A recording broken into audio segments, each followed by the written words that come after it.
வணக்கம் நண்பர்களே. இன்றைக்கி நம்ம அடுப்படியில் இஞ்சி வச்சு ஒரு தொக்கு செய்ய போகிறோம். வாங்க எப்படி செய்கிறதுன்னு பார்த்துடலாம். இப்போ இஞ்சி தொக்கு செய்கிறதுக்கு நான் ஒரு 1/4 கிலோ கழுவி சுத்தம் பண்ணி வச்சுருக்கேன். இதை நம்ம எப்படி சீவி சேர்த்துக்கலான்னு பார்க்கலாம். இப்போ துருவிட்டோம். இது மாதிரி நம்ம இப்படி இருக்கிறத மட்டும் எடுத்துக்கிட்டு இந்த மாதிரி சக்கையெல்லாம் எடுத்து வச்சிட்டோம்னா நம்ம காஃபி போடும்போது நம்ம காய வச்சு அதில் கூட நம்ம ஒரு ஸ்பூனில் சேர்த்துக்கலாம். இதை தனியாக வச்சுருவோம். இப்போ இதே மாதிரி எல்லாத்தையும் சீவி எடுத்துக்கலாம். இப்போ நம்ம இஞ்சி தொக்குக்கு நம்ம சீவி எடுத்துகிட்டு வந்துட்டோம். இப்போ நம்ம தொக்கு செய்கிறதுக்கு நம்ம மிளகாய், கடலைப்பருப்பு, தனியா 3ஐயும் வறுத்து ட்ரை ரோஸ்ட்டு பண்ணி எடுத்துகிட்டு வந்துடுவோம். சட்டி சூடாகிடுச்சு. நம்ம கொத்தமல்லி ஒரு பொடி, இதை 1/4 கிலோ இதுக்கு நம்ம ஒரு பொடி கொத்தமல்லி போட்டு இதை தனியாக வறுத்துக்குவோம். இது ரொம்ப செவக்க வறுக்க வேண்டியதில்லை. கொஞ்சம் வாசனை வந்ததுன்னா நம்ம வறுத்து கொட்டிக்குவோம். இப்போ இந்த வறுத்து ஒரு தட்டில் கொட்டி வச்சுக்குவோம். இப்போ அதே சட்டியில் நம்ம ஒரு பொடி கடலைப்பருப்பு எடுத்துக்குவோம். அதையும் நல்லா வறுத்துட்டு இப்போ 1/4 கிலோ நம்ம இஞ்சி எடுத்துக்கிட்டோம்னா இதில் ஒரு பொடி அதில் ஒரு பொடி எடுத்தோம்னா கரெக்டாக இருக்கும் கையால். இப்போ இதுக்கு ஒரு 10 வரமிளகாய் போட்டிருக்கேன். நம்ம காரத்துக்கு தகுந்த மாதிரி போட்டுக்குவோம். நல்லா காரம் சாப்பிட்றவங்களா இருந்தால் இன்னும் கொஞ்சம் கூட ஒரு 2-3 மிளகாய் சேர்த்துக்கலாம்.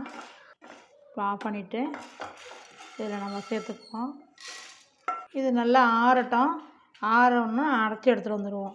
இப்போ நம்ம அரைச்சிட்டு வந்துட்டோம். இப்போ நம்ம செய்ய ஆரம்பிச்சிடலாம். சட்டி காஞ்சிடுச்சு. நம்ம எண்ணெயை ஊற்றிக்குவோம். இதுக்கு இந்த டிஷ்ஷுக்கு நம்ம நல்லெண்ணெய் ஊற்றினா தான் நல்லாயிருக்கும்.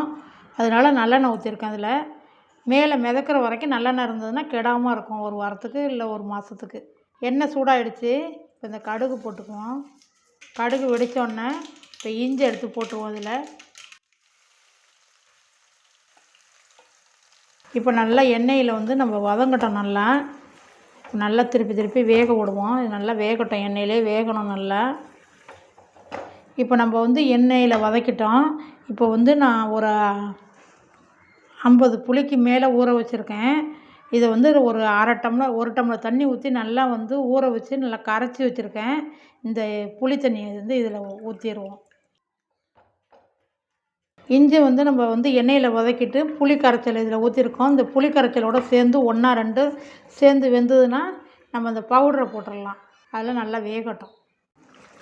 ஒரு இதுக்கு தகுந்த கல் உப்பு போட்டுருவோம்.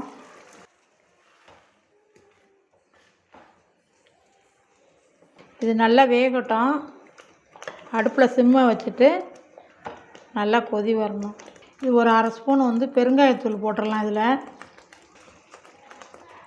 இப்போ மஞ்சத்தூளையும் போட்டுருவோம். இப்போ 1 ஸ்பூன் மஞ்சத்தூள் போட்டுருவோம்.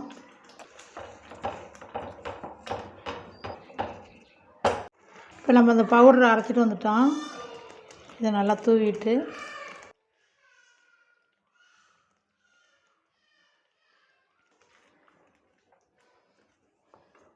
இப்போ இந்த ஒரு கட்டி வெல்லம் உடச்சி வச்சுருக்கேன். இது அதோடு சேர்த்துக்கலாம்.